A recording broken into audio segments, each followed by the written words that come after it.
तो ये कहानी तब की है जब डीमंस ने गॉड के कहने पर ह्यूमैनिटी के ऊपर हमला कर दिया। चारों तरफ तबाही और मौत का मंजर। अभी जो डीमन आर्मी का जनरल होता है उन्हें जंग के मैदान में एक बच्चा मिलता है जो कि इतना मासूम और क्यूट होता है। डीमन जनरल उसको अडॉप्ट कर लेते हैं और डीमन जनरल उसको डैरियल नाम देते हैं। हमें पता चलता है कि डैरियल बचपन से काफी ज्यादा ईमानदार था और मेहनत कर कर सबकी मदद करता, सब उसे बहुत प्यार करते, पर मगर उसके अंदर एक कमी थी, वो कभी भी मैजिक का यूज नहीं कर पाता था। यहाँ पे हमें पता भी चलता है कि शुरुआती समय में डीमन और ह्यूमन की बहुत ज्यादा लड़ाई होती थी, बस मगर फर्क इतना था कि डीमन मैजिक यूज कर सकते थे और ह्यूमन के पास कोई मैजिकल पावर्स नहीं होती थी। इसी की वजह से जो साइड जनरल थे वो डैरियल को बहुत नीची नजरों से देखती थी। और जब गार्डियन ग्रैंड बर्जा रिटायर हो गए, उनकी पोजीशन उनके बेटे बैश बर्जा ने ले ली और उसी दिन 4 हेवनली जनरल में से एक बैश बर्जा ने डैरियन को उनकी डीमन आर्मी से लात मार के बाहर निकाल दिया। दरअसल हमें इसका रीजन बताया जाता है, जब बैश काफी ज्यादा छोटा था उसे लगा था कि उसके फादर जब वॉर से लौटेंगे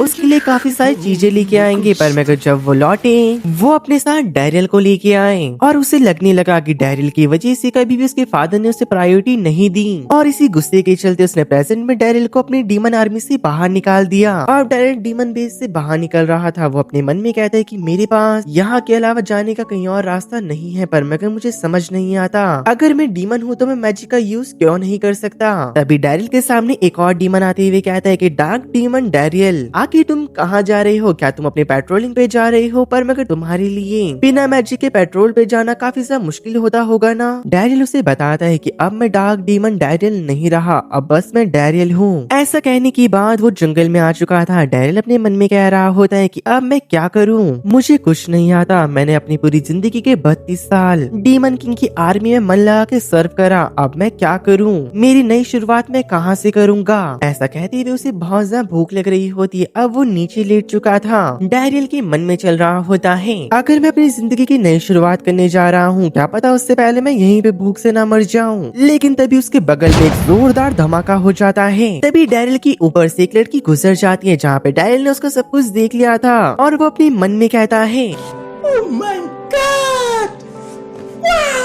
डैरियल देखता है कि उस लड़की के पीछे एक बीस्ट पड़ रखा है और वो लड़की को मारने ही वाला था। उससे पहले डैरियल उसके हाथ को रोक देता है। डैरियल को पता था कि वो इस बीस्ट को नहीं हरा सकता, लेकिन डैरियल बिना कोशिश करे ऐसे हार मानना नहीं चाह रहा था। पर मगर उसकी फूटी किस्मत, उस डीमन ने उसके जोरदार घुसंड मार दिया होता है और वो दूर पीछे जाके गिरा था, जहाँ पे डैरियल नोटिस करता है कि उसके बगल में एक छोटा सा डैगर पड़ा था। तभी वो डीमन फिर से डैरियल के ऊपर अटैक करने बढ़ता है। डैरियल कहता है कुछ ना होने से तो कुछ होना ही बेहतर है, चाहे ये डैगर नुन्नू जैसा क्यों ना दिखता हो। और तुरंत ही उस डीमन के छाती के आर पार डैरियल ने उस चाकू को कर दिया था, जिससे कि उस डीमन की मौत हो जाती है। और डैरियल सोच रहा था कि अब तो यहाँ से निकलना पड़ेगा, लेकिन वो लड़की काफी इम्प्रेस हो चुकी थी। डैरियल कहता है, अरे यार, कुछ डीमन के खून के छींटे मेरे मुंह पे पड़ चुके हैं। तभी वो लड़की खुद को इंट्रोड्यूस करते हुए कहती है, एक्सक्यूज मी, मेरा नाम मारिया है। आपने काफी अच्छी फाइट करी। आप इतिहास के उस हीरो की तरह लड़े जिनको कि लेजेंडरी हीरो कहा जाता है। डैरियल अपने मन में कहता है कि जो ये कॉम्प्लीमेंट था मेरे लिए काफी ज्यादा बेकार था, क्योंकि ऐसा कहना बेकार होगा कि एक डीमन ह्यूमन की तरह लड़ा। डैरियल कहते हैं कि ठीक है, अब मैं चलता हूँ, पर मगर तभी वो लड़की उसे पीछे से पकड़ लेती है और वो डैरियल से रिक्वेस्ट करती है, प्लीज आप मेरे साथ मेरी विलेज चलना पसंद करोगे, क्योंकि मैं आपको ट्रीट देना चाहती हूँ। डैरियल उसे मना कर रहा होता है, पर मगर वो लड़की बहुत ज्यादा रिक्वेस्ट कर रही थी। डैरियल तो अभी भी मना कर रहा होता है, पर मगर उस लड़की ने डैरियल की रोप को पकड़ा और उसे घसीटते हुए लेके जाने लग जाती है। डैरियल के मन में चल रहा था, जान ना पहचान इसने बना लिया मुझे मेहमान। अब जो डैरियल होता है उस लड़की के माँ बाप से मिलता है, भाई ये यहाँ पे ट्रीट लेना है या फिर इस लड़की का रिश्ता।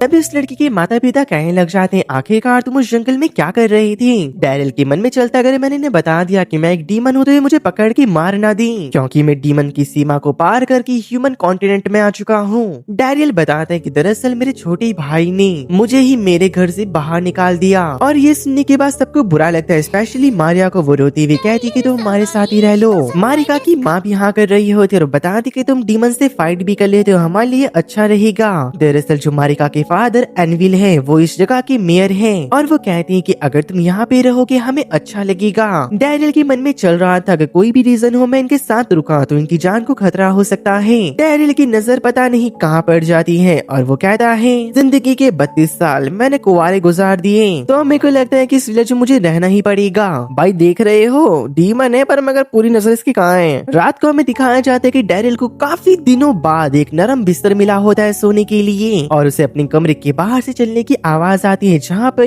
वो मारिका आती है और वो बताती कि दरअसल मैं तुम्हें सच बताना चाहती हूँ कि मैं जल्दी से किसी के ऊपर भरोसा नहीं करती, पर मगर तुम मुझे वो पहले पर्सन लगे जिसके ऊपर मैं भरोसा कर सकती हूँ। अब अगले दिन मारिका के फादर बता रहे होते हैं, दरअसल मैं इस विलेज का गिल्ड लीडर भी हूँ, तो मैं चाहता हूँ कि तुम हमारे गिल्ड को ज्वाइन कर एक एडवेंचरर बन जाओ। डैरियल बहाना बनाने लग जाता है, कहते हैं कि एडवेंचर, पर मैं वो क्यों, मैं कुछ और जॉब्स को भी तो कर सकता हूँ। दरअसल एक कारण ये था कि डैरियल एक डीमन है, और जैसे ही वो गिल्ड में अपना रजिस्ट्रेशन करेगा सबको पता चल जाएगा कि वो एक डीमन है। डैरियल तो अपने ख्याली पुलाव पका रहा था, पर मैं तभी मारिका अपनी जीप से एक पिन निकाल के उसकी उंगली में छेद कर देती है, और उसके ब्लड से दोनों बाप बेटी ने उसका रजिस्ट्रेशन कर लिया था, जिसके बाद प्रोसेस शुरू होता है और काफी खतरनाक ऑरा निकलता है और हमारा लड़का गिल्ड में रजिस्टर हो जाता है। इस पॉइंट में उसे पता चला कि वो कोई डीमन नहीं है, वो भी एक इंसान है। अब एनवेन डैरियल को 4 तरीके के ऑरा बता रहे थे, जिनको कि वो अलग अलग वेपन्स में यूज कर सकता है। पहला ऑरा स्लैश, जिसको कि वो यूज करके इजीली कुछ भी काट सकता है। दूसरा ऑरा हिट होता है, जिसको कि हैमर में यूज करा जाता है, इसकी मदद से तुम्हारी स्ट्रेंथ काफी बढ़ जाती है। और थर्ड है स्टिंग टाइप, जिसको कि वो बॉम में यूज करता है, और जैसे ही वो अपने तीर को छोड़ता है वहाँ पे एक बहुत बड़ा ब्लास्ट हो जाता है। और ये चीज देखी मारिका के फादर का मुंह तो खुला का खुला रह चुका था। डैरिल भी कह रहा होता है, अरे वाह, जो धनुष है तो काफी ज्यादा ताकतवर है। और यहाँ पे मारिया आकर हमारे लड़के की बस सांसें ही रोक देती है।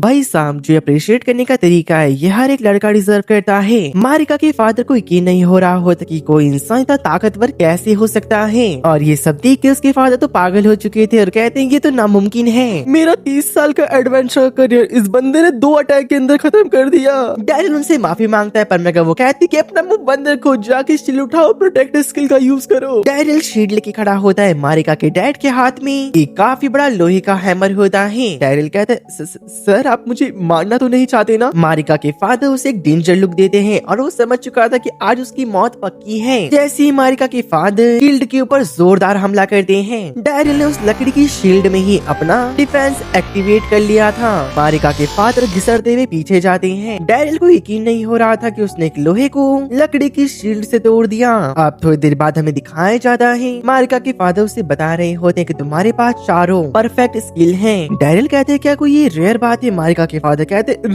रेयर बात? पागल, ये काफी ज्यादा रेयर बात है। डैरिल, मैं तुम्हें बता दूं कि तुम इससे ज्यादा बड़ी दुनिया के अंदर अपने पंख फैलाने वाले हो। और वो बताते हैं कि मेरा कहने का मतलब ये है, ये काफी सेल्फिश बात होगी अगर हम तुम्हारे जैसे पर्सन को इस छोटे से विलेज में रोक के रखें। दरअसल एक सेंट्रल गिल्ड नाम की जगह है और उसको ज्वाइन करने का सपना हर एक एडवेंचर देखता है। और मैं तुम्हें बता दूं कि उसको ज्वाइन करने के लिए तुम क्वालिफाइड हो, पर मगर तुम उससे ज्यादा करने के लिए बने हो, और इसके लिए मैं एक लेटर लिखूंगा ताकि मैं तुमको वहाँ पे रिकमेंड कर सकूं। ये सुनने के बाद मारिका काफी ज्यादा उदास हो जाती है। उनकी ये सारी बातें सुनने के बाद हमारा लड़का अपने मन में सोच रहा था, मैं इतना क्वालिफाइड हूँ कि मैं ऐसी जगह पे जा रहा हूँ जहाँ पे जाने का सपना लोग देखते हैं। इतने में हमारा लड़का नोटिस करता है कि मारिका अब रोने लग चुकी थी। तो डैरिल मारिका के फादर से कहता है कि मुझे माफ करना सर, जब मेरे पास कहीं पे जाने की जगह नहीं थी तो आपने मुझे यहाँ पे रुकने की जगह दी। इसके लिए मैं आपके एहसान को चुकाना चाहता हूँ। अगर मुमकिन हो तो मैं आपके ही विलेज में रहना पसंद करूंगा। और ये सुनने के बाद जो मारिका होती है वो हमारे लड़के से चिपक चुकी थी। भाई देखो, बात ऐसी है, यहाँ पे उसे रहने की जगह मिल रही है। जिस लड़की को पसंद करता है उसका बाप भी उसे पसंद करता है, तो वो क्यों नहीं रहेगा भाई यहाँ पे? डैरिल कहते हैं कि यही सही फैसला है, अब से मेरी दूसरी लाइफ की शुरुआत होती है। इसके बाद हम मारिका के फादर को देखते हैं, जो कि हमारी लड़की को गांव वालों से इंट्रोड्यूस करवा रहे थे और उसे बताते हैं कि अगर तुम्हारे पास कोई भी क्विस्ट हो तो तुम मेरे पास आ सकती हो। फिर डैरिल शुक्रिया अदा कर रहा होता है सबका और कहते हैं कि इस विलेज का मैं हिस्सा बनने को तैयार हूँ। सब लोग डैरिल की काफी ज्यादा तारीफ कर रहे होते कि लड़का काफी शरीफ लगता है। पहले जब हमने सुना था कि कोई आउटसाइडर आने वाला है, हमें लगा था कि पता नहीं वो कैसा होगा, पर मगर ये तो काफी पोलाइट निकला। डैरिल कहते कि चलो जो मेरी शुरुआत है वो तो काफी अच्छी हो गई, पर मगर तभी वहाँ पर एक लड़का आते हुए कहता है कि ये मुझे पसंद नहीं, एडवेंचर की जॉब में कब से बुढ़े आने लग गए। डैरिल कहता है, क्या बुढ़ा? अबे तू है कौन? तू अंबती राइडो, ये क्या चीज हो? गिल्ड मास्टर कहते कि काशिदा उससे ऐसे बात मत करो, वो भी अब तुम्हारा एक साथी है। काशिदा उससे पूछता है कि तुम्हारी रैंक क्या है। डैरिल अपने हाथ में देखते हुए बताता है कि मेरी ई रैंक है। काशिदा हंसते हुए कहता है क्या ई रैंक? ये तो काफी कमजोर रैंक होती है। डैरिल उसकी बात का बुरा नहीं मानता और वो उससे उसकी रैंक पूछता है, जहाँ पर काशिदा की रैंक डी होती है। और काशिदा वहाँ से जाते हुए कह रहा था कि मैं तुम्हारा सीनियर हूँ, मेरी इज्जत करना, और जब मैं अपना क्वेस्ट को कर रहा हूँ तो मेरे बीच में मत आना वरना तुम मर भी सकते हो। तब मारिका के फादर काशिदा की तरफ से माफी मांगते और बताते कि विलेज में सिर्फ यही एक एडवेंचर है, तो उसे लगता है कि वो स्ट्रॉन्गेस्ट है। मुझे लगता है कि तुम्हारे आ जाने के बाद वो कुछ न कुछ से जरूर सीखेगा और सुधर जाएगा। अब हमारे लड़के को उसका पहला क्विस्ट मिलता है, जहाँ पर वो बता रही थी कि हमारे पास मेडिकल हर्ब्स को इकट्ठा करने की काफी सारी रिक्वेस्ट है, पर मेरा काशिदा ने सारी मना कर दी थी, तो मैं चाहता हूँ कि तुम इसको पूरा करो। डैरिल सारी रिक्वेस्ट को एक्सेप्ट कर लेता है। मारिका के फादर कहते हैं कि जंगल के अंदर अपना ध्यान रखना, क्योंकि वहाँ पे काफी सारे खतरनाक मॉन्स्टर हैं। और वो बता रहे होते हैं दरअसल काशिदा ने 1 महीने पहले एक क्वेस्ट को एक्सेप्ट करा था, पर मगर वो इस डीमन को नहीं हरा पाया।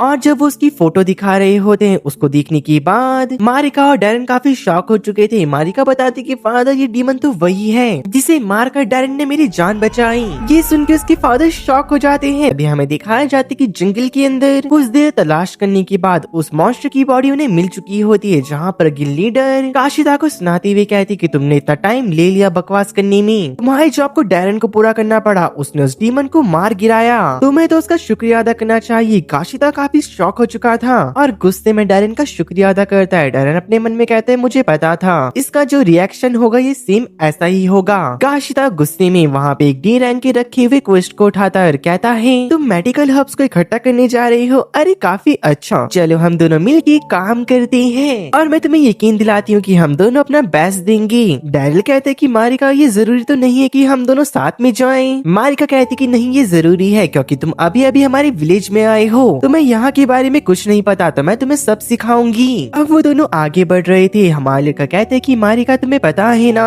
फॉरेस्ट काफी ज्यादा खतरनाक है, तुम्हें यहाँ पे नहीं आना चाहिए था, यहाँ पे हमारे ऊपर कभी भी खतरा हो सकता है। मारिका बताती कि दरअसल फॉरेस्ट के अंदर विलेजर्स भी आते हैं, डी फॉरेस्ट के अंदर बस एडवेंचरर्स को भेजा जाता है जो कि खतरनाक जगह है। और हाँ, कभी कभी अगर लोग आलसी हो जाते हैं तो वो तब भी एडवेंचरर्स को हायर कर देते हैं जब उनका जंगल में आने का मन नहीं होता। डैरिल अपने मन में सोच रहा था क्या जो ये एडवेंचर की जॉब है बस ऐसे फालतू कामों के लिए होती है। अब वो लोग बनो। अब जब डैरिल उसके पीछे पीछे पहाड़ में चढ़ रहा था, बेचारे की नजर बार बार कहीं और तो जा ही रही थी। इसकी जगह कोई और होता तो वो बेचारा पता नहीं कब का क्या कर बैठता। मारिका उसके हाथ को पकड़ती हुई सुंदर सा लड़का दिखा नहीं उसके पीछे पड़ गई। अब वो दोनों जंगल में हर्ब्स को इकट्ठा कर रहे थे, पर मगर डैरिल बार बार गलत हर्ब्स को इकट्ठा कर रहा होता है। मारिका अब उसको सही हर्ब्स इकट्ठा करके बताती और बताने लग जाती कि हर्ब्स कौन कौन से प्रकार की होती हैं, उनका यूज किस किस चीजों में आता है। तभी वो दिखाने के लिए उस एक पेड़ को उठाती है जिसके नीचे हर्ब्स थी। डैरिल उसकी ताकत को देखकर अगर मैं तुम्हें बताऊं तो तुम मेरे से अच्छे एडवेंचरर बन सकती हो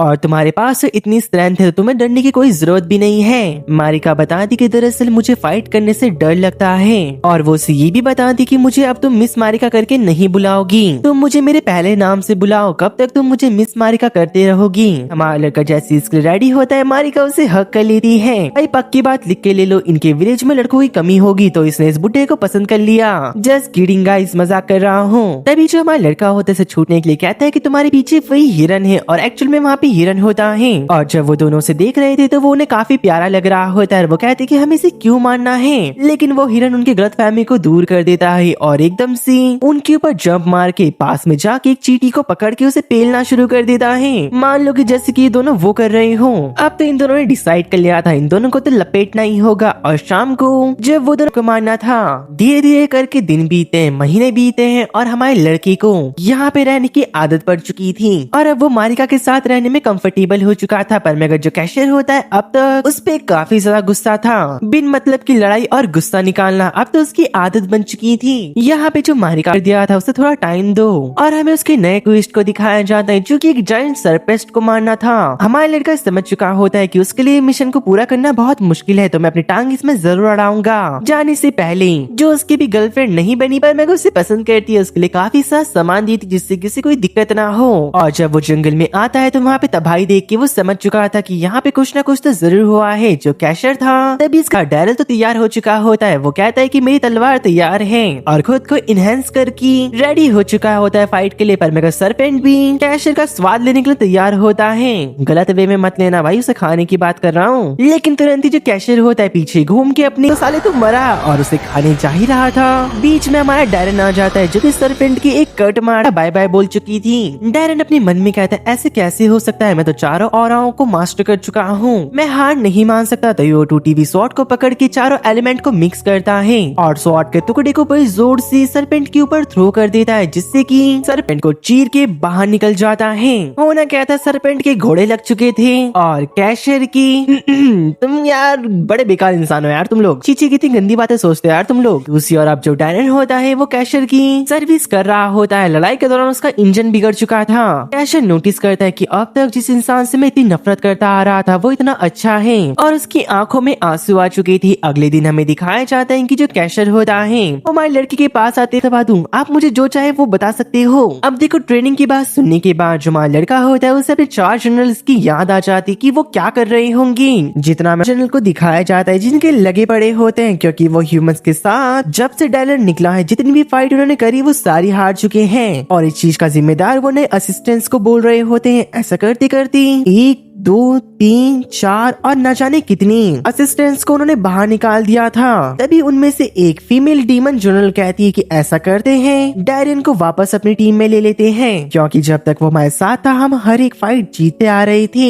ये सुनते साथ ही उसके भाई बैश को काफी गुस्सा आ जाता है। वो कहता है अगर उसका किसी ने नाम लिया तो मैं उसे जान से मार दूंगा। यहाँ पे मैं डैरियल और कैशर को दिखाया जाता है। कैशर तो डैरियल के पीछे ही पड़ चुका था। भाई यार सिखा दो ना भाई प्लीज यार सिखा दो ना, मेरे घर में बच्चे हैं, अगर मैं 2 वक्त की रोटी लेके नहीं गया तो मेरी पत्नी मुझे मारेगी। हमारी लड़की की जिंदगी सेम चल रही होती है। सुबह कैसर पकड़ लेता है, शाम को मारिया, और जब मारिया उसका पकड़ते तब उसे चोट लग जाती है और इससे उसे रोना भी आ चुका था। पर मैं हमारी लड़की को लग रहा होता है कि इस गांव की कुछ ना कुछ मिस्ट्री है जो कि यहाँ के लोग उससे छुपा रहे हैं। एक दिन शाम के टाइम पर जब वो घर में घूम रहा था तो वो बगल में देखता है कि मारिया बैठ के कोने में रो रही होती है। उससे पूछने पर मारिया बताती कि मेरी वजह से तुम्हें चोट लग जाती है, क्या तुम मुझसे नफरत तो नहीं करते? नहीं तुम ऐसा मत सोचो। और हंसने के बाद वो खुश जाती है। शाम के टाइम पर वो मारिया के फादर के पास होता है, पूछता है कि आप मुझे यहाँ का गांव का सीक्रेट नहीं बताओगी, क्योंकि मैं नोटिस करा है कि गांव के घर अचानक से टूटने लग चुके हैं। जहाँ पे मारिया के फादर उसके सामने एक मैप को खोलते और बताने लग जाते हैं ये जो जगह है इसका नाम मिलरल्स माइन है, इसके अंदर देश की बेशकीमती मिलरल्स पाए जाते हैं। लेकिन अचानक से डीमंस ने इसके ऊपर कब्जा कर लिया, जितने भी लोग हैं वहाँ से भागने लग चुके हैं। और एक दिन मुझे लगता है ऐसा चलता रहा तो मैं अपने गांव से भी हाथ धो बैठूंगा। रात को हमारा लड़का इस बारे में सोच रहा होता है और अगले दिन वो डिसाइड करता है कि वो इन लोगों को बचाएगा और चुपचाप किसी को बिना बताए मिलरल्स माइन की तरफ निकल जाता है। वहाँ पे जाके वो देखता है कि यहाँ पे चारों तरफ तबाही मच रखी थी, जगह जगह डब्बे टूटे पड़े होते हैं। एक डब्बे को अपने सर में रखकर वो माइन की तरफ निकल जाता है और माइन के अंदर जाने के बाद उसकी खुदाई की आवाज आती है। जब हमारा लड़का अंदर जाता है वो देखता है कि उसके कुछ साथी जो कि बॉर्न डीमन होते हैं वो वहाँ पर खुदाई कर रहे थे और डैरी को देखते साथ वो खुश जाते और कहती हैं बड़े भैया डैरियल, आप काफी टाइम बाद दिखाई दे रहे हो। और वो सब कतार में खड़े हो जाते हैं जहाँ पे डैरियल उसका सर थपथपा रहा था। डैरियल उनसे पूछता है कि यहाँ पे क्या चल रहा है, जहाँ पे वो सब बताते हैं जो न्यू डीमन लॉर्ड है वो पूरी तरीके से टूट चुके हैं, उनके पास अपनी आर्मी को खिलाने तक के पैसे नहीं है, न ही उनके पास खाना बचा है। वो हमसे बहुत ज्यादा काम करवाते हैं, हम थक चुके हैं यहाँ पे काम कर कर कर। तभी वहाँ पे एक लड़का आ चुका था जिसने कि वहाँ के बुझे हुए लैंप्स को जला दिया था। उस डीमन सोल जो उसके पास आते हुए कहते हैं कि सर देखो बस हमें इतने क्रिस्टल मिले। वो डीमन कहता है कि इतने से काम नहीं चलेगा, और ज्यादा मेहनत करो और ज्यादा क्रिस्टल को इकट्ठा करो, मुझे इसका हाई अमाउंट चाहिए, इसका कम से कम 4 गुना। पर लेकिन हम बहुत ज्यादा थक चुके हैं, हमने काफी टाइम से खाना भी नहीं खाया। इस काम को पूरा करने के लिए हमें कम से कम 3 महीने लगेंगे। अपना मुंह बंद रखो, तुम्हारी आवाज मेरे सर पे चुभती है, तुम मेरे नौकर हो, जैसा मैं तुम्हें कहूँगा तुम्हें वैसा करना पड़ेगा। और ऐसा कहने की बाद वो जा रहा था, पर मगर तभी इनमें से एक सर्वेंट को गुस्सा आ जाता है। वो अपने हाथ में फावड़ा उठा के उसके सर पे दे मारता है। जा बे भूतनी के डीमन लॉर्ड को कह दे अब हम उनके लिए और काम नहीं करेंगे। अब जो जनरल था वो भी गुस्से में आ चुका था, अपने सोल्जर से कहता है कि जाओ इनमें से किसी को मत छोड़ना। और हमें दिखाया जाता है उनमें से एक सर्वेंट होता है, वो एक मैजिक का यूज करने वाला था उन सबके ऊपर, पर मगर डैरियल उसके हाथ में फावड़ा दे मारता है और कुछ को पकड़ के कहता है कि आ जाओ, अब देखा जाएगा जो होगा। मुझे पता है कि तुम्हारे नियम और कानून है कि तुम अपने से कमजोरों के ऊपर कभी हाथ नहीं उठा सकते, पर मगर तुमने उस कानून की भी नहीं सुनी। लीमन कह रहा होता है क्या तुम मुझे बताओगे कि तुम कौन से कायदे कानून की बात कर रही हो? कायदे कानून सिखाने से पहले क्या तुम अपना नाम मुझे बताओगी? डैरियल अपना नाम बताने से मना करते हुए कहता है कि मैं एक ह्यूमन एडवेंचर हूँ, अगर तुम यहाँ से नहीं गए तो मुझे तुमसे लड़ाई करके तुम्हारी तोड़नी पड़ेगी। लेमन कह रहा होता है कि मुझे नहीं पता कि तुम लोग कब से मेरे खिलाफ जाने की कोशिश कर रहे थे, पर मगर याद रखना आज ये तुम सबका यहाँ पे आखिरी दिन होने वाला है। डैरियल अपने मन में कहता है कि मुझे यहाँ पे किसी को मारना नहीं है, बस मुझे यहाँ पे सबको रोकना है। और वो एक सोल्जर के मैजिक को करने से पहले उसे रोक देता है क्योंकि उसे काफी सालों का एक्सपीरियंस जो था। तभी उन छोटों में से एक जाते हुए बोल रहा था मैं भी तुम्हारी तरफ से लड़ूंगा, मैं इन्हें नहीं छोड़ूंगा। और वो उन्हें मार पाता उससे पहले। डैरियल को पता था कि वो सोल्जर से मैजिक से खत्म कर देगा, पर मगर उस सोल्जर ने उस छोटे पर्सन को लात मार के पीछे कर दिया था। डैरियल समझ चुका था कि ये सोल्जर भी इन लोगों को नहीं मारना चाहती, तो वो अपनी तलवार को जमीन में करते हुए कहता है कि तुम लोग को किसने क्या सिखाया, अपने से कमजोर पे हाथ उठाना या फिर उन लोगों को मारना। वो सब लोग रुक चुके थे, पर मगर तभी लीमन ने डैरियल के ऊपर हमला करते हुए कहा तुम्हें सुनाई नहीं दे रहा है क्या? मैंने कहा इनको मारो वरना मैं तुम सबको यहीं पे खत्म कर दूंगा इनके साथ ही। ना चाहते हुए वो सभी सोल्जर डैरियल की तरफ एक इंचांटमेंट को पूरा करने वाले होते हैं, पर मगर डैरियल ने सेकंड के हाफ के अंदर उन सभी सोल्जर्स को हरा दिया था। और जो बच रखे होते हैं वो लेमन की बात सुनते हुए दूसरे स्पेल को चार्ज कर रहे थे। सब लोग अलग अलग स्पेल से डैरियल के ऊपर अटैक कर रहे होते हैं, पर मगर डैरियल उनमें से किसी को नहीं छोड़ता। लेमन भी डैरियल के ऊपर अटैक करता है, पर मगर डैरियल ने अपनी असली स्वॉर्ड बाहर निकाल के उसके गले पे रख दी थी। लेमन का तो लेमन सोडा बन चुका होता है। वो कहता है कि मुझे माफ कर दे मेरे भाई मुझे जान दे। और वो बता रहा होता है कि इस पोजीशन को हासिल करने में उसने क्या क्या पापड़ बेले, बैश की खातिरदारी करी, उसे मुजरा दिखाया, उसकी सारी बात सुनी। ये सुनने की बात तो हमारे लड़के को ही शर्म आने लग चुकी थी। डैरियल तो पहले से मानना नहीं चाह रहा था, पर मगर इसे ऐसे छोड़कर वो जाने भी नहीं दे सकता, तो वो उसके सर को चांद बना देता है और कहते कि भागो यहाँ से। सब लोग वहाँ से खिसक चुके थे। छोटे छोटे मेहमान कह रहे थे आज से आप हमारे मास्टर हो, हम आपको मास्टर मानते हैं। यहाँ से जितने भी मिनरल्स मिलेंगे हम आपको सप्लाई कर देंगे। अब हमारा लड़का गिल्ड में आता है, गिल्ड लीडर को बताता है कि बस हमें कुछ नहीं करना, मैंने केप को तो प्रोटेक्ट कर दिया है, बस वहाँ पे काम करने वाले वर्कर्स को हमें डीमन से प्रोटेक्ट करना होगा।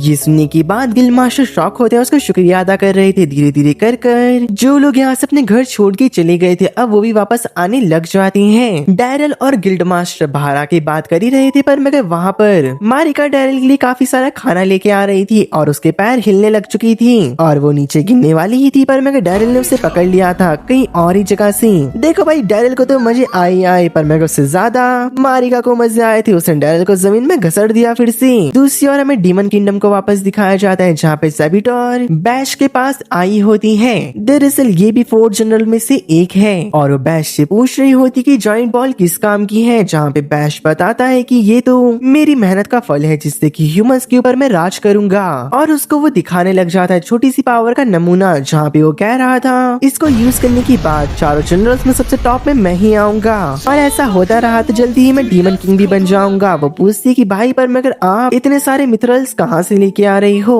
बैश बताता है कि मैंने अपने सर्वेंट से कहा है दिन रात काम करो चाहे खुद को गिर में रखो, मुझे मिथरल्स चाहिए और जो मेरा काम है बढ़िया चल रहा है। उसकी बहन कहती है कि अरे पागल तुम्हें क्या पता, तुम्हारी केव तो कोई और उड़ा ले गया, तुम्हें डीमन लॉर्ड भी बुला रहे हैं। हमें पता चलता है दरअसल वो डीमन लॉर्ड एक लड़की होती है और कहती है कि मिथरल्स आने बंद क्यों हो गए। ऐसा कहते हुए वो बैश के ऊपर अपनी पावर्स का यूज कर रही थी और वो कह रही होती कि तुम्हें माफी मांगनी होगी। बैश तो अपने मन में कह रहा था कि मैं तुझसे माफी मांगू चल बे, लेकिन रियलिटी में उसे पता था कि उसकी डीमन लॉर्ड के सामने कोई औकात नहीं। उनसे माफी मांगते हुए जा रहा था, पर मगर डीमन लॉर्ड कहती है डैरियल को अपने साथ रखो, वो तुम्हें सही एडवाइस देगा। ये सब सुनने के बाद बैश वहाँ से निकल चुका था। डीमन लॉर्ड कहती कि उसने डैरियल को निकाल दिया, पर मगर अब देखना होगा कि ये क्या करेगा।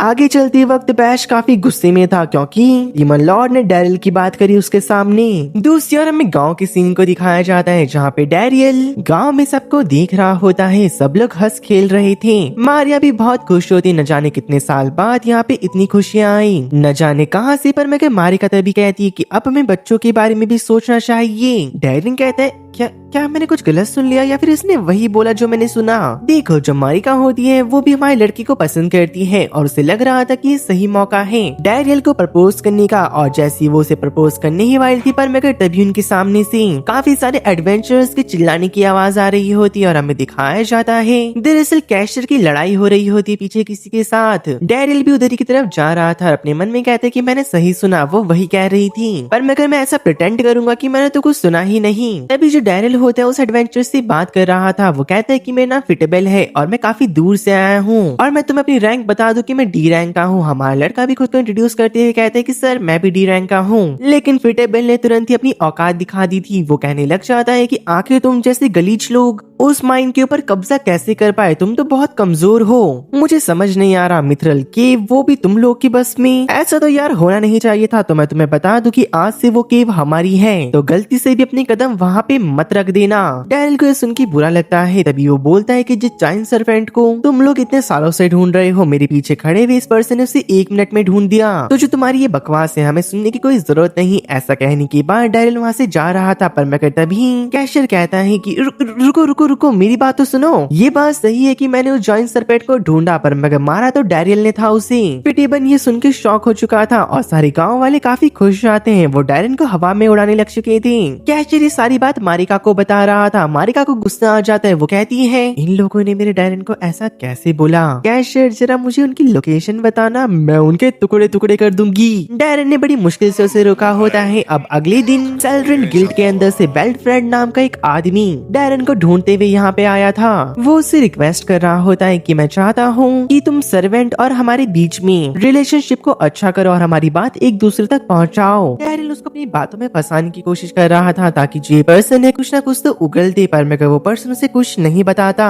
तो अब हमारे डैरियल के पास भी कोई और चारा नहीं बचा था। तो वो उनको अब सर्वेंट के पास लेके चला जाता है और हमारा लड़का उन सबको बता रहा था कि देखो मैं चाहता हूँ कि तुम बेल्टफ्रेड के साथ भी ट्रेड करो और इसे भी सामान दो। सारे के सारे छोटे भाई लोग खुश जाते और कहते हैं ठीक है, हम तुम्हारी बात मान के इसे सामान देंगे। ये तुमने कहा है बस हम इसलिए कर रहे हैं। बेल्टफ्रेड बोलता है कि अरे यार इन्होंने तो मेरी पहली बात ही नहीं सुनी और इसकी बात तुरंत सुन ली। डैरियल वहाँ से निकल रहा था पर मगर तभी वो नोटिस करता है जो फिटेफल है वो वहीं पे खड़ा था। डैरियल फिटेफल से पूछता है कि तुम यहाँ पे क्या कर रही हो। फिटेफल बताता है कि दरअसल उनकी बातों के दौरान डैरियल नोटिस करता है कि हवा के बीच में एक जादुई सर्कल अपेयर हो रहा है। तो वो अपनी बॉडी को इनहेंस कर स्पाइडरमैन बन जाता है और तुरंत ही दीवारों को पार करके जब वो नीचे आता है तो वो देखता है कुछ डीमन उस मैजिक सर्कल को कास्ट करने वाले थे और जैसे वो उन्हें मारने के लिए आगे बढ़ रहा था पर तभी उसके सामने एक वाटर मैजिक की दीवार आ जाती है। एक रिजेट नाम का पर्सन कह रहा होता है कि तुम जो भी हो मैं तुमसे फाइट करना नहीं चाहता। लेकिन जैसे ही रिजल्ट डैरियल को देखता है वो उसे तुरंत ही हक कर देता है क्योंकि वो उसका काफी अच्छा दोस्त था और बताते है कि जब तुमने डीमन आर्मी को छोड़ दिया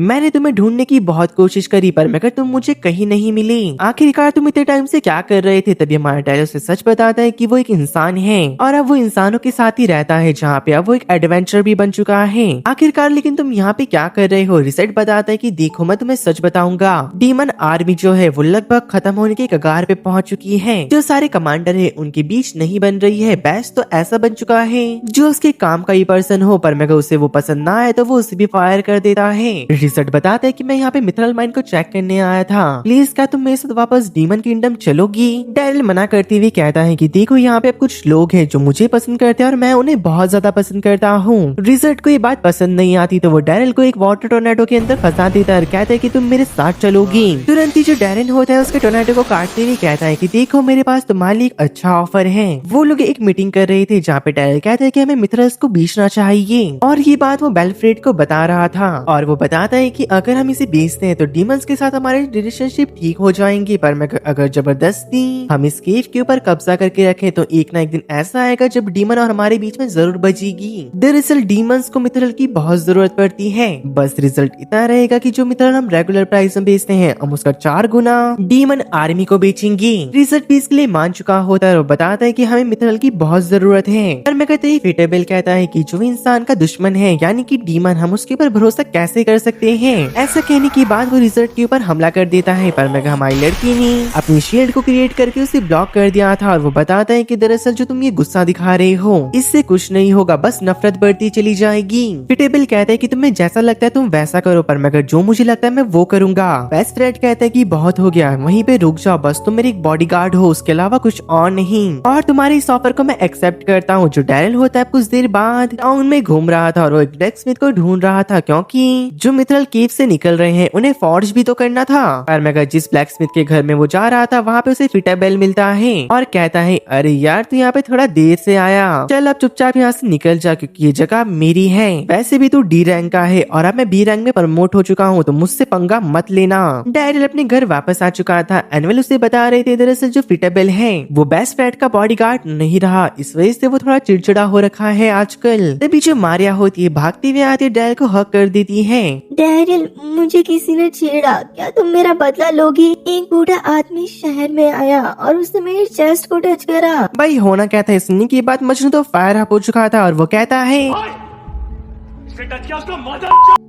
पर मगर दूसरी ओर हमें दिखाया जाता है जो एक बूढ़ा आदमी था वो तो नीचे खूनम खून हो रखा था। ध्यान से देखने पे हमें पता चलता है कि वो तो दरअसल टमाटर गिर रखे होते हैं। अब वो बुढ़ा भी कहाँ रुकने वाला था, वो खड़ा होते हुए कहता है अरे तुम इतनी छोटी बात के लिए इतना बड़ा बखेड़ा क्यों खड़ी कर रही हो, जरा सी ही तो बात थी। ऐसा कहने के बाद वो बूढ़ा टमाटर खा रहा था। डैरिल कहता है कि ओल्ड मैन मैं आपकी रिस्पेक्ट करता हूँ आपकी एज की, पर मगर जो आपकी स्टेटमेंट है ये लाइन क्रॉस कर रही है। ओल्ड मैन कहता है क्या लाइन क्रॉस कर रही है? अरे लड़की, जो ये लड़का है तेरे काबिल ही नहीं है, तूने देखा कि ये अनाड़ी सा एडवेंचर है, ये तुम्हें क्या ही प्रोटेक्ट करेगा। ये सुनने के बाद मारिया को गुस्सा आ जाता है, वो कहती है क्या अनाड़ी एडवेंचर, मिस्टर डैरिल के बारे में ऐसा कुछ मत बोलो। और वो उस बूढ़े आदमी को मारने ही जा रही थी लेकिन डैरिल उसे रोक देता है। बूढ़ा आदमी बताता है दरअसल मैंने उसकी स्वॉर्ड को देख के ऐसा बताया क्योंकि जो उसकी डल स्वॉर्ड है उसने उसमें काफी धार लगाई है और ऊपर से उसकी स्वॉर्ड ओवल शेप है। ऐसे इंसान के हाथ में कोई अपनी जिंदगी कैसे छोड़ सकता है? अब तुम ही मुझे बताओ, अगर ये अनाड़ी नहीं तो ये क्या है? मारिका कहती कि तुम्हें कुछ नहीं पता, दरअसल जो मिस्टर डैरियल है उन्होंने काफी सारे डीमंस को मारा इस स्वॉर्ड से, एक बब्बून को मारा, ऊपर से उन्होंने एक जाइंट स्नेक को मारा इस स्वॉर्ड से।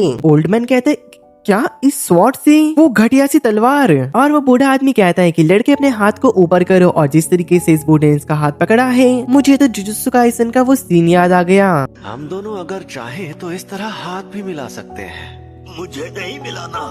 अरे बाबू शर्माओ मत, ऐसे करोगे तो मुझे भी शर्म आएगी। तभी वो डैरिल को बता दे कि तुम्हारा हाथ ऐसे पकड़ने से मैं तुम्हारी एनर्जी को सेंस कर सकता हूँ और बता सकता हूँ कि तुम्हारा नेचर क्या है। तुरंत ही डैरिल की बॉडी बहुत ज्यादा ग्लो करने लग जाती है। बूढ़ा आदमी शॉक हो चुका था और कहता है क्या स्मैश, स्टिंग, हीट और गार्ड, तुमने चारों नेचर के अंदर मास्टरी हासिल कर रखी है। और वो हंसने लग जाते हैं और बताते कि ऐसे विलेज में ऐसे पर्सन से मिलना जिन्होंने की चारों में मास्टरी कर रखी काफी कमाल का है। डैरिल कहता है पर मगर ओल्ड मैन क्या आप मुझे बताओगे कि आप हो कौन? ओल्ड मैन बताती कि मैं मिथरल स्मिथ हूँ और मैं मिथरल से औजार को क्रिएट करता हूँ और मैंने सुना कि यहाँ पे काफी सारे मिथरल हैं जिससे कि मिथरल के औजार क्रिएट कर सकता हूँ, जिस वजह से मैं यहाँ पे आया। मारिया बताती कि मुझे तो तुम टोटली फेक लग रही हो, किस पर्सन का नाम मिस्टर स्मिथ होता है? मिस्टर स्मिथ कह रहे थे क्या तुम मेरे ऊपर शक कर रही हो? तभी डैरिल गिल्ड मास्टर से कहता है सर आपने किसी मिस्टर स्मिथ के बारे में सुना है? गिल्ड मास्टर कहते हैं क्या कोई ऐसा भी नाम होता है? मिस्टर स्मिथ कहते हैं क्या तुम भी मेरे ऊपर शक कर रहे हो? और वो अपनी जेब से एक पेपर निकालते हैं और बताते हैं कि दरअसल मैं सेंट्रल गिल्ड की रिक्वेस्ट पे यहाँ पे आया हूँ। डैरिल बताते कि हाँ ये सच कह रहे हैं। तभी ओल्ड मैन कहते कि इसी वजह से अभी हम यहाँ से निकल रहे हैं, मुझे ये बताओ जो स्मिथी है वो कहाँ पर है? डैरिल उदास होकर कहता है कि हम वहाँ पे सर नहीं जा सकते, फिलहाल जो स्मिथी है वो कैंपबेल के एडवेंचर चला रहे हैं। बूढ़ा आदमी कहता है अरे यार कितनी बेकार बात है, मुझे तुम्हें सिखाना ही होगा आखिरकार जो नेगोशिएशन स्किल है वो कैसे वर्क करती है। तो उसी और हमें वर्कशॉप के सीन को दिखाया जाता है। ओल्ड मैन पीटो बीटल की ऊपर चिपक के रो रहे होते हैं और कहते हैं भाई मुझे काम करने दे प्लीज। और ये चीज देख के डैरिल कहता है कि ये कौन सी नेगोशिएशन स्किल है। स्मिथ बताते कि मैं उल्टी कर दूंगा अगर तुमने मुझे मिथरल को छूने नहीं दिया तो। ये सुन के फीटो बीटल डर चुका था और कहते कि अरे रुक जाओ मैं तुम्हें एक छोटा सा कोना दे दूंगा वर्कशॉप के अंदर। ये सुन के स्मिथ खुश हो चुका था और कहता है कि बात बन गई और हमें वर्कशॉप के अंदर का सीन दिखाया जाता है जहाँ पे एक ब्लैक स्मिथ एक मिथरल को खराब कर देता है। ब्लैक स्मिथ कहते हैं कि अरे यार ये तो किसी काम का नहीं, ये तो एक नौसिखिया है। और वो बता रहे होते हैं दरअसल मिथरल को गलाने के लिए और उसे सामान बनाने के लिए एक मेथड लगता है। जिसके बाद वो कुछ मिथरल को भट्टी के अंदर डाल देते हैं और वो डैरिल से कहते हैं कि बेटा वो खिड़की बंद कर दो। और डैरिल जैसे उसे बंद करता है ओल्ड मैन बता रहे होते हैं कि मिथरल को हमें देखना पड़ता है, अगर टेम्परेचर ज्यादा हुआ तो वो राख हो जाएगा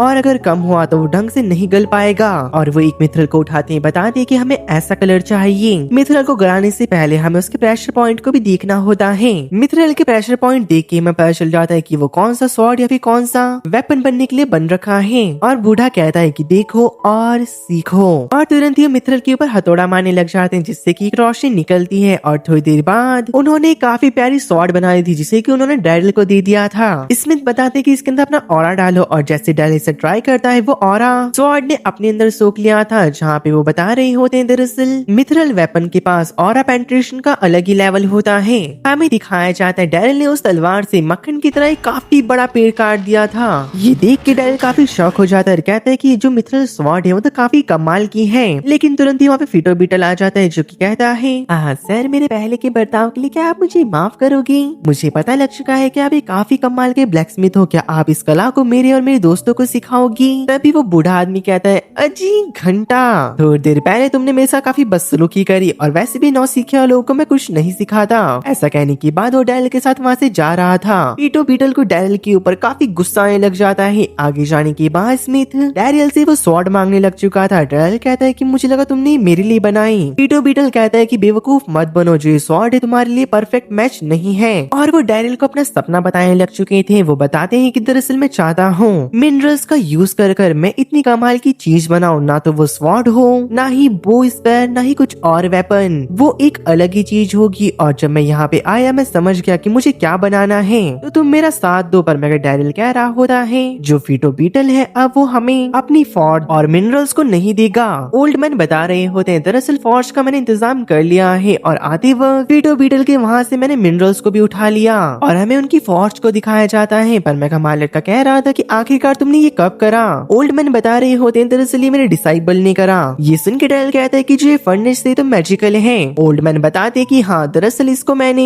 एक ब्लैक मार्केट से खरीदा था। डैरिल कहता है पर मैं ओल्ड मैन इसको यूज करने के लिए तो मैं मैजिक की जरूरत होगी और ह्यूमन मैजिक का यूज नहीं कर सकती। ओल्ड मैन रोते हुए कहते हैं हाँ यार यही तो दिक्कत है। अगले सीन में जो हमारा लड़का होता है उसे रिजल्ट से मदद ली होती है, लेकिन तब तक वहाँ पे कैशियर आ चुका था और वो कहता है मुझे माफ करना सर, मैं आपके इस काबिल भी नहीं कि मैं आपकी कोई हेल्प कर पाऊँ। आपने मेरी जगह किसी और को दी। अच्छा सिला दिया तूने मेरे प्यार का, यार ने ही लूट लिया घर यार का।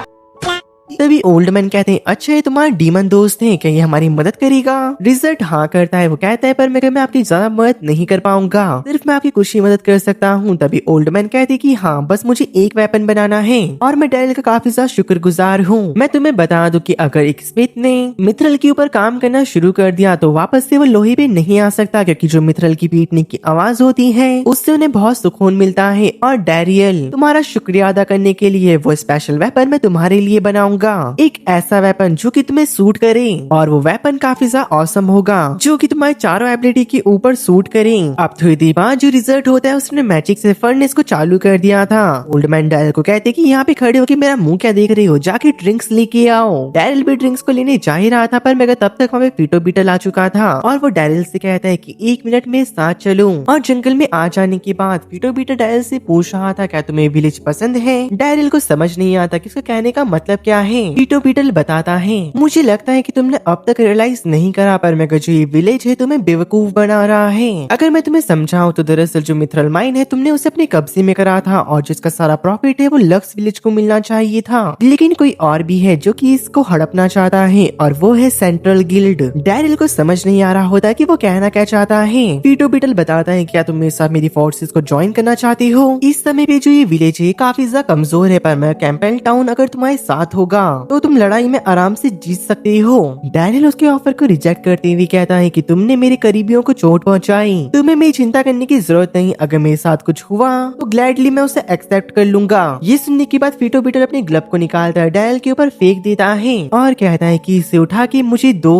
डैरिल भी कुछ समझता नहीं और उसे उठा के दे देता है। पीटो बीटल वहाँ से जाते हुए कहता है कि कल सुबह तुम्हारा वेट मैं विलेज प्लाजा में करूंगा। अब जब वो गिल्ड में वापस आता है तो गिल्ड मास्टर बताते हैं कि उसने तुम्हें डुएल के लिए चैलेंज करा। मुझे लगता है कि दरअसल पीटो बीटल उस माइन को अपने कब्जे में करना चाहता है। मारिया कहती कि डैड इसमें प्रॉब्लम क्या है, जो हमारा डैरियल है वो आराम से जीत जाएगा। गिल्ड मास्टर बता रहे होते कि एक डी रैंक वाला बी रैंक से लड़े, ये तो ऐसा होगा जैसे एक चूहे बिल्ली का खेल हो। डरावनी बात सबसे ज्यादा इसमें ये है कि अगर जीतने वाला अपने अपोनेंट को मार भी दे तब भी उसे कोई सजा नहीं मिलती, क्योंकि डुअल मैच होते ही इसलिए है ताकि तुम अपने अपोनेंट से अपना रिवेंज ले सको। लिजिट पूछ रहा होता है कि तब क्या होगा अगर डैरियल लड़ाई को ना लड़े तो। गिल्ड मास्टर बताते हैं कि एक्चुअली ये डैरियल की हार होगी और जो माइन है वो पीटो बीटल के पास चली जाएगी। कैशियर कह रहा होता है कि कोई बात नहीं, माइन को जाने दो, माइन इतनी हमारे लिए इम्पोर्टेंट नहीं है, हमें बड़े भाई चाहिए और वैसे भी इतने सालों से हम बिना माइन के रह रहे थे। गिल्ड मास्टर उसकी ये बात सुनने के बाद कहते हैं कि तुमने ठीक कहा, जो ये डुअल है मैं इसे कैंसिल करवा दूंगा।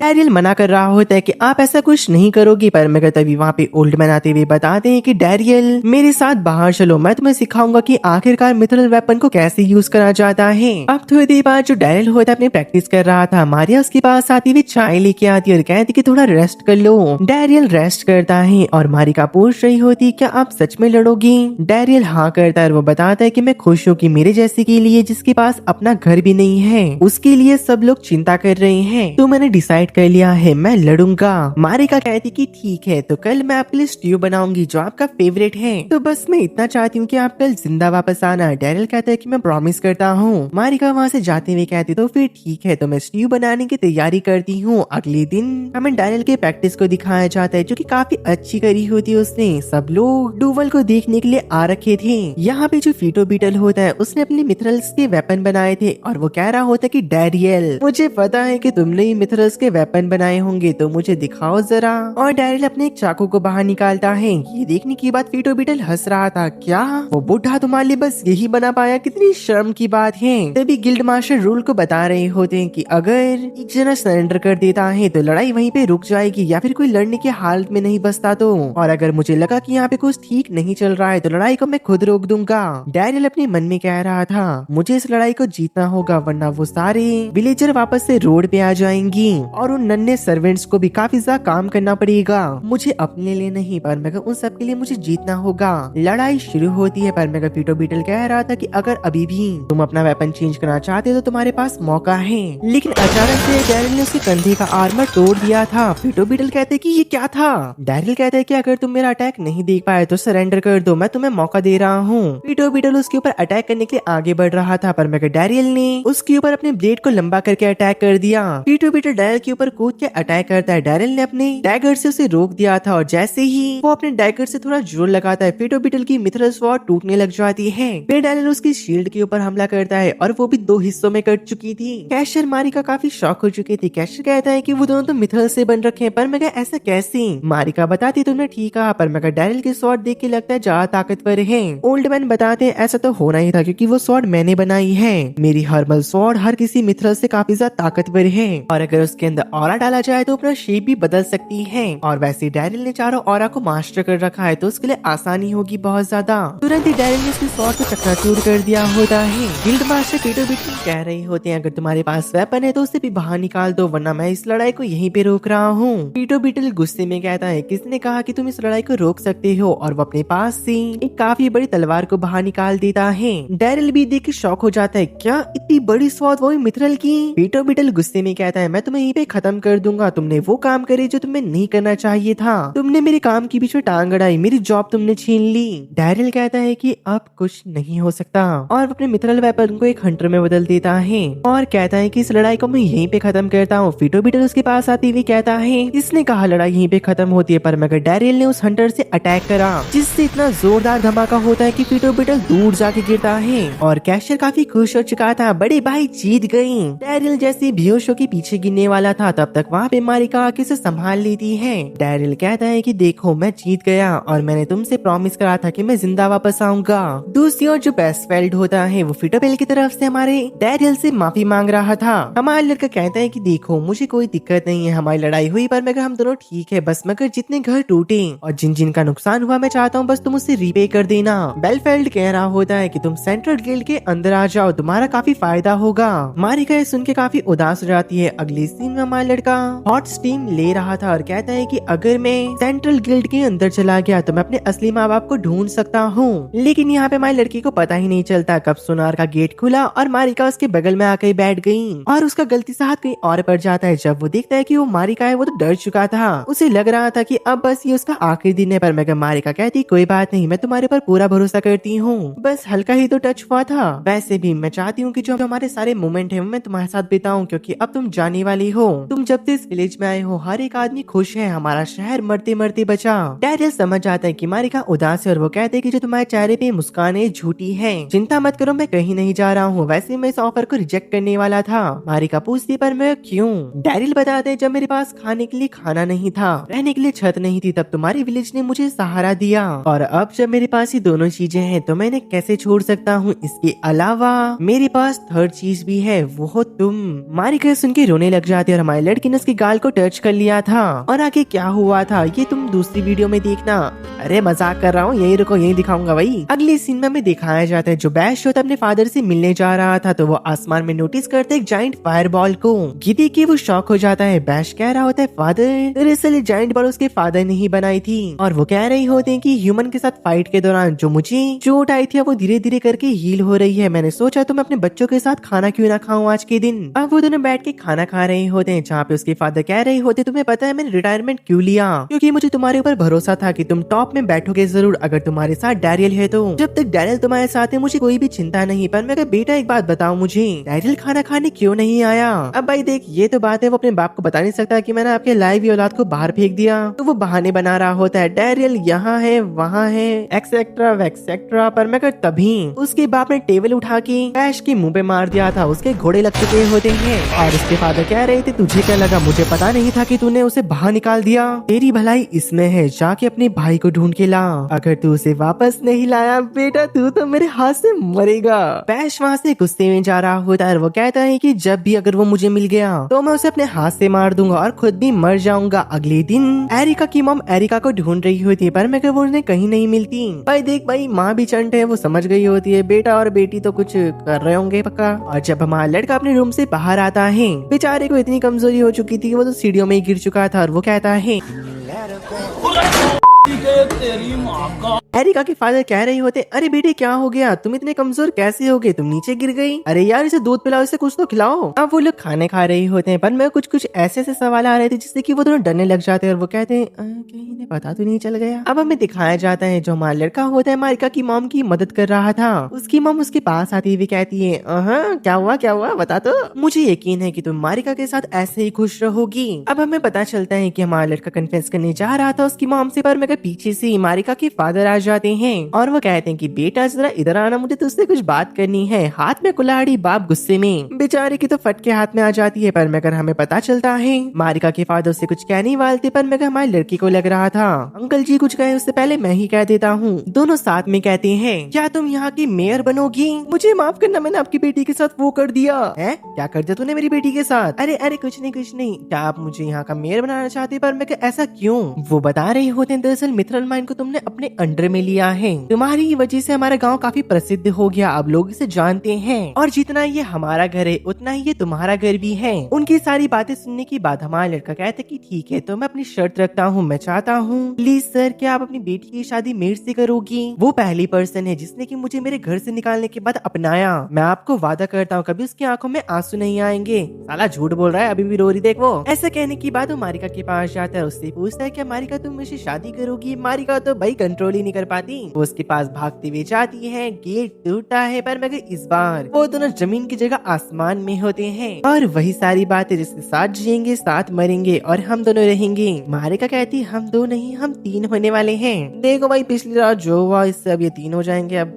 आगे क्या बोलूं। अब इसके बाद हमें दिखाया जाता है कुछ साल बीत चुके थे जहाँ पे स्मिथ बेचारा तो भाई भगवान को प्यारा हो चुका था। इनका लक्ष्य विलेज काफी ज्यादा हंस खेल रहा था और हमारे लड़के का एक लड़का हो चुका था और इसका नाम ग्रैंड था जो कि उसने अपने फादर के नाम पे रखा था, यानी कि जिसने उसे पाला। तभी हमें दिखाया जाता है कैश लाते बताता कि यहाँ पे हीरो आ रहा है। दरअसल हमारा लड़का हीरो को जानता था और वो बताता है कि जब मैं छोटा था एक बारी मैंने उसे लड़ते हुए देखा जिसने की डीमंस की बैंड बजा रखी थी। वो एक मिडिल एज आदमी था। वो इतना भी ताकतवर तो नहीं था पर मगर जो उसकी टेक्निक थी वो काफी कमाल की थी। और वो उसका स्वागत करने के लिए गेट में से जाता है तो गेट खुलता है और गाड़ी के अंदर से उसकी लड़की बाहर निकलती है। इसका नाम रेडी होता है और उसके गार्ड भी खुद को इंट्रोड्यूस कर रहे थे। हमारा लड़का खुद को इंट्रोड्यूस करते हुए कहता है कि मैं इस गांव का मेयर हूँ। रेडी कहती कि मेरे को लगा था वो जवान गबरू लड़का होगा पर मगर तुम तो एक बारी उसकी वाइफ के सामने बोल के दिखा तेरे जितने ही बाल है सारे उखाड़ देगी। एडी बता रही होती दरअसल मेरे फादर इसलिए नहीं आए क्योंकि उन्होंने रिटायरमेंट ले लिया है हीरोज पार्टी से, क्योंकि एक लड़ाई के दौरान में उन्हें काफी गंभीर चोट आ गई थी। ये सुनने के बाद डैरेन अपना मास्क नीचे कर देता है पर मगर एडी कहती है अरे यार बेहतर होता तुम इसे पहन के ही रखती। वो सब विलेज को एक्सप्लोर कर रहे थे पर मगर एडी बता रही होती कि हमारा मेन मिशन यहाँ पे आने का, हमें मिथलर वेपन चाहिए। और वो पीछे घूम के कह रही होती मुझे यहाँ के गाँव के लोग बहुत ज्यादा पसंद आए, ये काफी अच्छे हैं। भाई सब इतना बोलना भी नहीं आ रहा था इसे ये भी हाथ में लिख के आई थी। झूठी तारीफ कर रही है चुड़ैल सी। डैरेन भी ऐसा ही कह रहा होता है। थोड़ी देर बाद वो डैरेन के घर जाते हैं जहाँ पे मारी उनके लिए खाना लगाने चली जाती है और ग्रैंड हमारे लड़की के पास होता है पर मगर रेडी को ग्रैंड के साथ खेलना था और वो उसे काफी क्यूट लग रहा था पर मगर भाई अगर वो ऐसे मांगेगी तो और तो माइनस हो जाएगा उसका, ऐसा ही उसका मानना था। तो वो हमारे लड़के को कहती है कि अगर तुम थक चुके हो तो ग्रैंड को तुम मुझे दे सकते हो। डैरेन समझ चुका था कि रेडी को ग्रैंड के साथ खेलना है तो ग्रैंड को वो उसे पकड़ा देता है पर मगर ग्रैंड तो हमारा मेन कैरेक्टर का लड़का ही है, बाप ऐसा तो बेटा कैसा होगा। वो खेलना शुरू कर देता है, आई मीन कुछ ज्यादा ही तगड़ा खेलना शुरू कर देता है। और जो रेडी होती है वो भी कुछ नहीं बोल पा रही होती, बस भाई वो भी चुपचाप। अब अगले दिन वो सब लोग ब्रेकफास्ट कर रहे थे। रेडी बताती कि हमें यहाँ पे मिथरल वेपन चाहिए। डैरेन के फादर इन लॉ कह रहे होते हैं कि बेटा ये काम तो तुम संभाल लोगे ना। हमारा डैरेन भी हाँ कर देता है। अब वो लोग फोर्ज के अंदर आते हैं जहाँ पे डैरेन हमारे ठर की बुढ़े ने जो उसे सिखाया था वो सब बता रहा होता है। यार पर मैं अगर बेचारे की डेथ हो गई यार, अच्छा नहीं लगा यार सुन के। जानते हैं साइड कैरेक्टर है पर मैं इतनी जल्दी मार दिया यार, अब क्या कर सकते हैं। वो बता ही रहा होता है कि दरअसल एक मिथरल को कैसे पहचाने, उसके ऑरा से बने हुए वेपन्स को अपने ऑरा में कंबाइन करो और तुम्हें पता चल जाएगा कि ये तुम्हारे लिए बना है या फिर नहीं। साथ में अपने ऑरा को एक शॉर्ट से कंबाइन कर रही होती और अजीब अजीब आवाजें निकाल रही थी। और उसको देखने की बाद रेडी भी कह रही होती मेरा वेपन कहाँ है, मुझे मेरा वेपन चाहिए। तभी डैरेल यहाँ पे एक और नए लड़के को इंट्रोड्यूस करता और बताता है इसका नाम सकाय है और कहता है कि हमें रेडी के लिए वेपन चाहिए पर मगर पता नहीं इसके क्या दिमाग में आया। वो रेडी के सबऑर्डिनेट के पास जाते हुए कहता है अरे वाह हाथ तुम्हारे बड़े सॉफ्ट है, कौन से क्रीम लगाती है मुझे तो बताओ जरा। और उसे जब रियलाइज होता है कि वो गलत नंबर पे अपना कॉल भिड़ाने की कोशिश कर रहा है तुरंत ही वो रेडी के पास जाके उसके हाथ को पकड़ लेता है। रेडी को लगता है कि ये ठरकी है पर मगर वो उसके ऑरा को चेक कर रहा था और कहता है कि मुझे पता लग गया इनको स्वॉर्ड्समैनशिप चाहिए। रेडी बता रही होती कि दरअसल हमारे इस गांव में आने का एक और मोटिव था कि हमें अपनी पार्टी के लिए चौथा मेंबर भी चाहिए। ऐशर खुश रहता है, वो कहते हैं कि मैं पर मगर उसके मुंह पे करारा तमाचा लगता है जब उसे पता चलता है कि उनकी पार्टी के 4th मेंबर के लिए गांव में एक टूर्नामेंट करा जा रहा है। काफी सारे लड़कों ने भाग लिया होता है, उनके हाथ में रियल वेपन होते हैं, रियल कवच होते हैं और बाकी सारे इक्विपमेंट। पर मगर हीरो की टीम के पास लकड़ी के डंडे, बर्तन या फिर कुछ चमचे होते हैं, लेकिन इससे ही वो सबकी ऐसी की तैसी करके रख देते हैं। रेडी अपने मन में कह रही होती है मैं काफी सारे गाँव में गई, मैंने काफी सारे लोगों की चुनौतियों को एक्सेप्ट करा पर मगर हमेशा मुझे निराशा ही हासिल लगी और इस गाँव में मुझे लगता है कि ऐसा ही होगा। लेकिन तभी रेडी के मुंह के बगल से एक तीर गुजरता है जो कि उसने काफी करीबी से डॉज करा था और इसे मारने वाला कोई और नहीं हमारा कैशर होता है। उसे नोटिस करते साथ ही रेडी बड़ी फुर्ती में उसकी तरफ निकल पड़ती है। कैशर उसके ऊपर काफी अटैक करता है पर मगर हमारी रेडी सारे अटैक को डॉज करते हुए कहती है स्ट्रॉन्ग है पर मगर उतना भी खास नहीं। अब तक कैशर ने जितने भी तीरों को यूज कर दिया था उन सबको वो कंट्रोल कर रेडी के ऊपर अटैक करवा देता है। रेडी ने उस सारे तीरों को काट दिया था। कैशर तैयार होता है अपना पहला अटैक करने के लिए। रेडी भी समझ चुकी थी तो वो अपनी बॉडी को काफी ज्यादा ग्लो करती है जिससे कि कैशर कुछ देख नहीं पाता और रेडी का अटैक को थ्रो करने ही वाली थी लेकिन उससे पहले उसके सामने एक सेब आ जाता है। वो रुक चुकी थी और ये थ्रो करने वाला कोई और नहीं डैरन होता है, जिसे देख के वो समझ जाती कि इन सब में सबसे ज्यादा ताकतवर होशियार वही है। कैशियर डैरन के पास रोते हुए आता है, कहता है कि मैं हार गया। लेकिन हमारा लड़का उसे बड़े प्यार से कहता है, कोई बात नहीं, तुम्हारे पास काफी सारे मौके आएंगे जिंदगी में जहाँ पे तुम अपनी काबिलियत को साबित कर पाओगी, और वैसे भी तुम इस गाँव के सबसे पहले एडवेंचर हो, सबसे होनहार भी। लेकिन तभी रेडी उनके पास आती है और कहती है कि मुझे तुम्हारे साथ डुएल करना है। पर मगर डैरन कहता है कि मुझे माफ करना, जब से मैं मेयर बना हूँ मैंने एडवेंचरिंग करना छोड़ दिया है, मुझे माफ करना। पर मगर रेडी बिना कुछ बोले उसके ऊपर अटैक करते हुए कहती है, तुम्हारे अंदर से जो ऑरा मुझे फील हो रहा है वो फर्स्ट हीरो की तरह है। और ऐसा कहने के बाद उनकी लड़ाई शुरू हो जाती है, जहाँ पर डैरन ने उसके अटैक को ब्लॉक कर लिया था अपने चाकू से और अपने चाबुक को बाहर निकाल कर रेडी को हवा में उठा दिया था। रेडी हार मानने की मूड में नहीं होती, जहाँ पे वो हमारे डैरन के ऊपर जोरदार अटैक करती है। डैरन ने उसके अटैक को ब्लॉक कर कर जैसे ही पीछे हट रहा था, पर मगर रेडी उसको कहीं जाने नहीं दे रही होती। वो उसके ऊपर अटैक कर कर एक पहाड़ी की क्लिप को काट देती है। उसके साथ ही समझ चुके होते हैं कि रेडी काफी सीरियस हो चुकी है और रेडी के मन में चल रहा था, इतने वक्त जिस चौथे पर्सन को मैं ढूंढ रही हूँ वो कोई और नहीं डैरियन है। अगर मैं हार भी गई तो यहाँ पे कोई भी शर्मिंदगी वाली बात नहीं होगी। और वो अपना आखिरी अटैक प्रिपेयर कर रही थी और उस अटैक का नाम एयर बीस्ट होता है। उसे देखने के बाद डैरन समझ चुका था कि ये वो अटैक है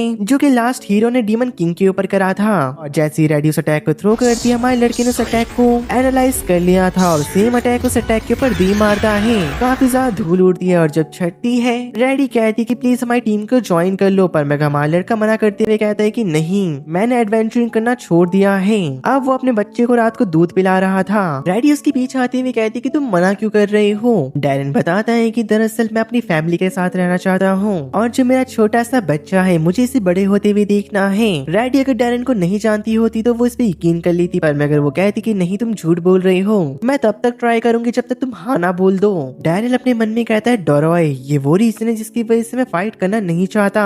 हमें कुछ साल पास्ट का सीन दिखाया जाता है जहाँ पर डैरन डोरॉय के साथ डेट पर आ रखा था। भाई देख रहे हो, शादी कर लिया, बच्चा हो गया, पर मगर पुरानी बंदी ना भाई, कौन बोल रहा उसे, ऐसा मैं नहीं कह रहा हूँ भाई, उसके मन में चल रहा है। जहाँ पे वो याद करता है, डोरॉय कह रही थी कि इस किंगडम के बच्चों को मैं सेफ देखना चाहती हूँ क्योंकि इनके चेहरे पे जो स्माइल है ये कभी नहीं जानी चाहिए। अगली सुबह में दिखाया जाता है रेडी और सातोमी हमारे डैरन का पीछा कर रहे होते हैं। उसकी एक एक छोटी बातों पे उन्होंने नजर रख रखी थी, चाहे वो सफाई करना हो, किसी को मोटिवेट करना हो या फिर बिल्लियों के साथ खेलना हो। उन्हें इतना तो पता चल चुका था कि जो हमारा लड़का है वो बहुत ज्यादा अच्छा है, सबकी मदद करता है और पूरे गाँव वाले उसे बहुत प्यार करते हैं। सातोमी रात को रेडी को बता रही थी जो डैरियल है वो अपनी जिंदगी में बहुत खुश है, तो वो हमारे साथ आना नहीं चाहता, तो हमें उसका पीछा छोड़ देना चाहिए। रेडी का तो कुछ और ही ख्याल होता है, तो वो चुपचाप रूम से बाहर निकल जाती है और डैरियन को अपने पास बुलाती है। ओए कोई गंदी बातें नहीं करेगा भाई। अब वो दोनों बाहर आके बात कर रहे होते हैं। रेडी बताती है कि जो तुमने स्काईरन अटैक करा था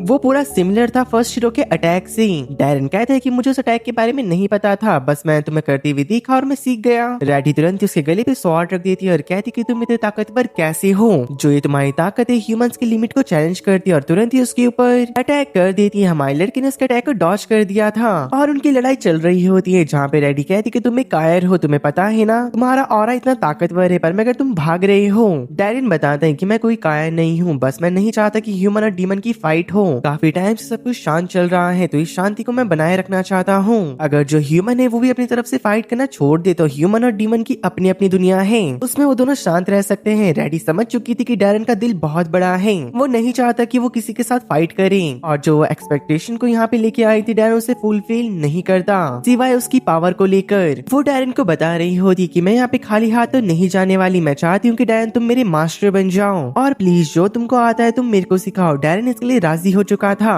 अगले दिन जो रिजल्ट होता है वो डैरन से मिलने आ रखा था और वो अपनी गोदी में ग्रैंड को खिला रहा होता है और पूछता है का हीरो कहाँ पर है। हमारा लड़का बताते कि उन्हें कुछ वेपन चाहिए थे तो वो लेने चली गई। उनकी बातें आगे बढ़ पाती, पर मगर तभी यहाँ पे एक लड़की आ जाती जिसका नाम जेबेंटेस होता है। डैरन की तो ये देख के फट चुकी थी, वो कहते हैं अरे यार अब तो काफी राज खुलने वाले हैं। रिजेट को जो पनिशमेंट मिली होती है वो हर ठर के लड़का ख्वाब देखता है। लेबेंटेस बता रही होती कि यहाँ पर डैरन 3 से 4 साल रहा और तुमने मुझे कुछ नहीं बताया पता होने के बावजूद भी। तभी हमारे लड़के की घरवाली मारिका यहाँ पे आ जाती है और कहती अरे वाह तुम्हारे और भी दोस्त आए हैं, तुमने मुझे नहीं बताया, रुको मैं उनके लिए कुछ खाने के लिए लेके लेके आती हूँ, और वो निकल चुकी थी। अब जब मारिका यहाँ पे वाइन की बोतल लेके आ रही होती है, ज़ेबेंटेस कहती है कि अरे वाह डैरेन, मैं बहुत ज्यादा खुश हूँ तुमसे इतने सालों बाद मिलकर। और मारिका का भूत बाहर निकल चुका था ये सुनने के बाद, और वो ज़ेबेंटेस की तरफ वाइन की बोतल के ढक्कन को फेंक के मारती है। ज़ेबेंटेस बेचारी से बहुत ज्यादा डर चुकी थी। हमारा लड़का पूछ रहा होता है कि आखिरकार तुम यहाँ पे क्या करने आई हो। ज़ेबेंटेस बताती कि दरअसल मैं मिथरल ढूंढने इस विलेज में आई थी और मुझे पता लगा कि तुम डीमंस को मिथरल सप्लाई कर रही हो। और वो चौड़े में आके कहती कि डैरिल जितने भी मिथरल है मेरे हवाले कर दो, वरना मैं तुम्हें जान से मार दूंगी। डैरिल कहता है कि जा जा अपना काम कर, मैं नहीं देने वाला। ज़ेबेंटेस कहती तुम्हें अपनी जिंदगी प्यारी नहीं मतलब। एकदम से वो देखती है जो मारिका है उसे घूर रही थी, और मारिका को ऐसे देखने के बाद ज़ेबेंटेस तो बेचारी डर चुकी होती है और भाई वो कांपना शुरू हो गई थी। अब वो लोग जंगल से होते हुए जा रहे थे, पर मगर तुरंत ही ज़ेबेंटेस एक पेड़ की तरफ निशाना लगाती है और हवा में जाती हुई कह रही थी कि अब मस्ती मजाक बहुत हो गया, अगला निशाना तुम्हारे ऊपर होगा, मिथरल मेरे हवाले कर दो सारे के सारे। डैरेन भी तैयार हो चुका होता है, अपने हथियार को बाहर निकाल कर ज़ेबेंटेस भी एक स्पेल को तैयार कर रही थी, पर मगर तभी ज़ेबेंटेस अपने अटैक को थ्रो कर पाती उससे पहले डैरेन ने उसके ऊपर अटैक कर दिया था, और ये अटैक होता उसके गले पे आके रुका था। ज़ेबेंटेस ये देख के काफी शॉक हो जाती है। उसने हमारे लड़के के ऊपर एक अटैक भी करा, पर मगर वो उसे डॉज कर लिया। ज़ेबेंटेस कहती अरे नहीं नहीं ये काउंट नहीं होगा भाई, तुम चीटिंग कर रहे हो। डैरेन कहता है तो करो लड़ लड़ लड़ लड़ आजा लड़ लड़। और कुछ देर बाद हमें दिखाया जाता है कि इनकी लड़ाई के कुछ सीन्स को, जहाँ पे ये काफी देर तक चल रही होती है, पर मगर बेचारी ज़ेबेंटेस एक भी बार नहीं जीत पाई थी। और वो कहती है मैनी तुम चीटिंग कर रहे हो, मैं अपना ताकतवर अटैक यूज करूंगी। ऐसा कहने के बाद वो अपना ताकतवर अटैक यूज करने ही जा रही थी, पर मगर तभी हमारे लड़के ने इसका आयरन अटैक का यूज कर ज़ेबेंटेस को बेहोश कर दिया था, और वो नीचे गिर रही होती है। जो हमारा लड़का होता है उसके पास भागते हुए जाता है, कहते हैं कि मैं तुम्हें बचा लूंगा। लेकिन जैसे ज़ेबेंटेस के पास जाता है उसने उसे तो नहीं पकड़ा, पर मगर उसका अंडरवेयर जरूर पकड़ लिया था, और अब वो दोनों ही नीचे गिरने लग चुकी थी। रिजल्ट ने उन्हें वाटर मैजिक से बचा लिया होता है। ज़ेबेंटेस कहती है तुमने मेरा वो उतार दिया मम्मी। और ऐसा कहने के बाद वो रोने लग चुकी थी, और वो उसको धमकी भी दे रही होती है कि मारिका को सब कुछ बताऊंगी, तुमने मेरे साथ क्या क्या करा। ये सुनने के बाद डैरिल के पैर कांपने लग चुके होते हैं। वो कहते हैं अरे तुम तो यहाँ पे मिथरल के लिए आई थी, बेशक उसे लेके जाओ, आपको वो पूरी गुफा चाहिए आप वो भी रख लो। भाई साहब देख रहे हो घरवाली का खौफ। ज़ेबेंटेस अब लालच में आ चुकी थी। वो कहती कि मुझे एक और चीज चाहिए, जो तुम्हारी स्वॉर्ड है उसकी डिटो कॉपी। अब वो क्या कर सकता है, घरवाली के सामने बात तो नहीं आनी चाहिए ना, तो वो अपनी फैक्ट्री में उसे लेके जाता है और सकाई को ऑर्डर देता है भाई ये काम कर, इस मोहतरमा को जो चाहिए वो दे दे, पर मगर इसकी बातों को मत टालियो। तभी रिजल्ट कहता है डैरेन तुम लेट तो नहीं हो रहे हो ना। डैरेन को समझ नहीं आता, पर मगर तभी से याद आता है हीरो पार्टी यहाँ पे आने वाली थी और रेडी भी। और वो सकाई के पास जाती हुई कहते हैं कि अपना पूरा टाइम लेके काम करो। तुरंत ही वो गाँव के गेट के पास जाता है और कहता है रेडी मैं आ चुका हूँ। रेडी तो रेडी हो चुकी थी, उसे तो लग रहा होता है कि हमारा लड़का उसकी टीम ज्वाइन करने वाला है, पर मगर गेस व्हाट, वो कहता है कि जो तुम्हारी ये तलवार है इसको 1000 बार थ्रो करने की प्रैक्टिस करो। और वो वापस से वर्कशॉप में आता है, जहाँ पे वो नोटिस करता है कि भी काम चल रहा है। और जब सारे गिफ्ट तैयार हो चुके थे तो वो रेडी को अंदर आने की परमिशन देता है। कुछ देर बाद हमें स्टीम बात को दिखाया जाता है, जहाँ पे सका एक टोकरी के अंदर छुप रखा था, क्योंकि वो भी थक चुका था ज़ेबेंटेस की फरमाइश सुन सुनकर, और वो चुपके से वहाँ से निकल चुका था। पर मगर जैसे वो बाहर निकलता है अंदर रेडी आ जाती है और ज़ेबेंटेस उसके बगल में ही थी।